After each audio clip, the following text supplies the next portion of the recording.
definitely throughout China and Asia. Outside that door. Yes. So I made sure to clarify that these are designed to be reflexology paths, and they do encourage you to take off your shoes and walk with those. Because I went out there a little bit beforehand and tested them out. They're pretty good. Especially if you check out, there's some different areas that have different kinds of stones. So it's nice. Okay, so in Asia, so you find reflexology paths in parks, spas, courtyards, private gardens, and even some corporate grounds. This one is from Carlsbad, California, from some spa that looks very nice. There's also one up at Bastyr College in Seattle, but we've got one right here. And then the most famous reflexology path was in Shiseido Cosmetics factory in Japan.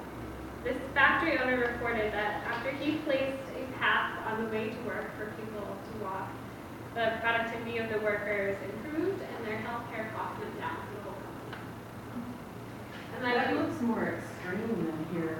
Too. Yeah, I mean, it that does. really looks like. Some of the ones that I saw pictures of were like logs and, all these different things. And I was like, some of them were pretty big rocks. But I think another thing about doing these foot paths that I really like is it encourages balance and use of your whole foot, which is something, I don't know, you've done a lot of yoga, but they'll talk about like paying attention to the weight that's on your pinky toe, paying attention to the weight that's on each toe and using each part of your foot. And so I think walking on rocks of all different sizes really encourages that kind of balance and awareness of how your whole foot is being placed. It's really good. And then I really like this quote from LeBron, forget not that the earth is light, to feel your bare feet and your long forward.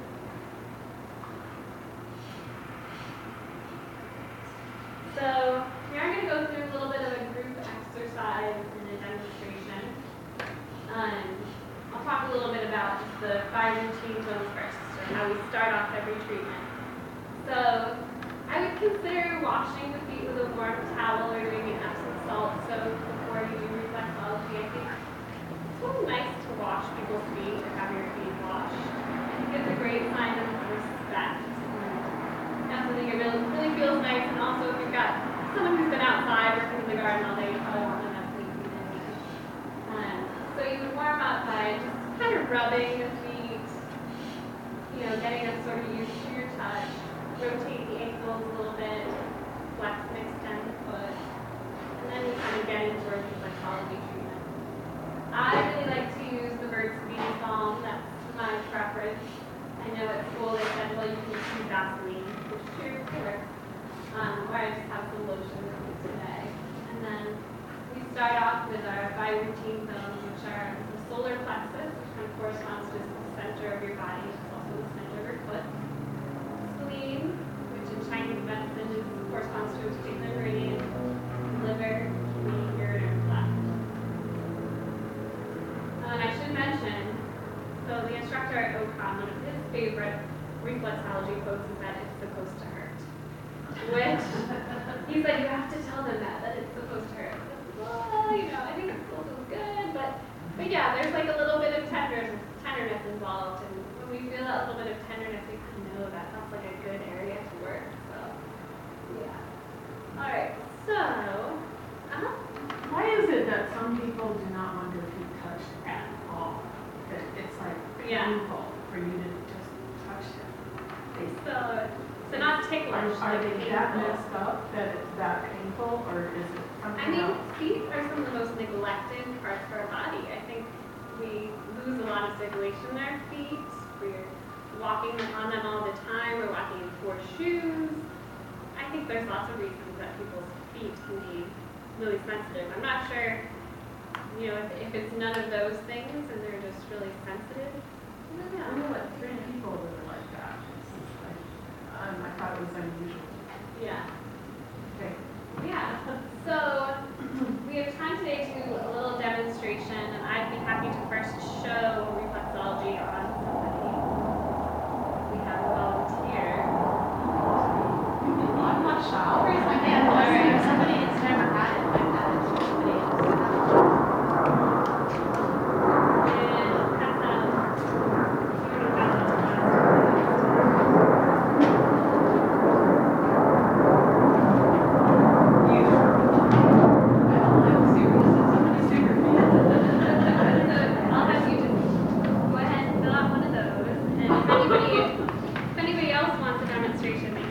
that's in case you So you can't sue her. Yeah. Yeah. Nope.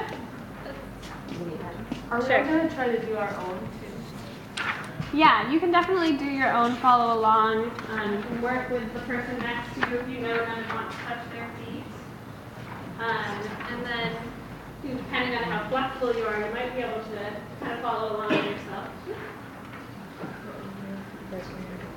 I have a question. Are they both here? Is that Here, it's actually years ago. So is that going to influence my points? Because it's like quite a big Quite a scar. big gash. Yeah. We definitely say that having And scars it's like the stomach or pancreas area. And I can still feel it. So did that automatically affect my stomach or the nerves or? Well, there could be a correspondence, not necessarily that having cut your foot would affect your stomach, but that working that area would probably be really good because it's going to open up that area and kind of free that whole association. Yeah. And we definitely say that if you have a scar that's blocking a channel, a scar that's, if people have a cesarean scar, and you've got all these channels running up the body, that can cause a bit of obstruction in the channel. Mm-hmm. But this isn't on an acupuncture channel, so you're not blocking the channel, but I still think freeing up that area would help with It's that. beneficial, okay. So, my model, you get to sit here in this lovely throne. And Cheryl's going to have you operate the rod for me.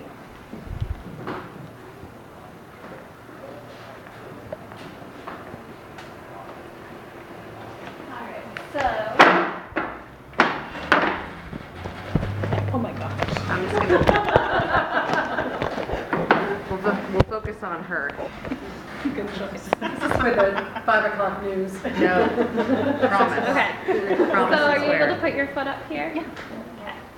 Okay. All right. So I'm going to use some lotion, and I'm happy to share this if people want any.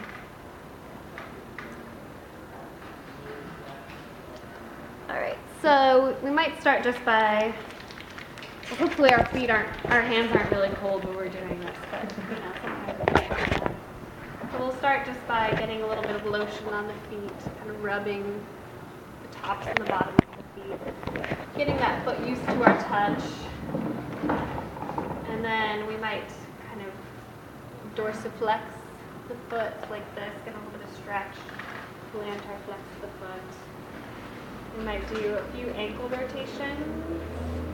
Both directions. Okay, and that foot's kind of ready for us to get in there. So the first thing we're going to get started with is solar plexus, which is right here at the center of the foot. And we go one way and the other way, making this circle. So when we want to do this, we do this for a little while, just warming up that area, probably at least 10 to 15 times. So you're going in both directions? Yeah, both directions. never You knew can that. do one circle like this, but it's more comfortable, I think, to go one way or the other way. Okay. And then right at the center of that circle is kidney and adrenals. So we're going to give some good pressure there. And then we're going to drag downward along that line. Oh, this is on the next page. So let me show you spleen in the. Okay, Go back. Here we go. Okay. Kidney right at the center, and then we're dragging down toward the heel, toward the middle side of the heel. And then when we get just above the heel, we do a little twist. And that's bladder. So we're going kidney, ureter, and bladder. And you always want to go in the physiological direction of the organ. So you want to go from the kidneys down the ureter to the bladder. And that helps with the cleansing function. Going down. And sometimes I feel a little bit of crunchies in there. Yeah, a little bit. Not too bad. Not too bad. Yeah. So do you massage until there's no more pain? I mean, Not or not necessarily? Not Okay. necessarily, because you don't want to go to the point of someone's like absolute tolerance where they're like, oh my god. But you know, you definitely want to spend a little time on the areas that are tender, maybe a little bit more time. Okay, and then on this foot, we've got her right foot here. So it's actually liver on this side that we're going to be working. Liver's on this side, and spleen would be on the other foot. So, but in this same sort of area. And so you'll notice I'm using my knuckle, and I'm penetrating and moving a little bit.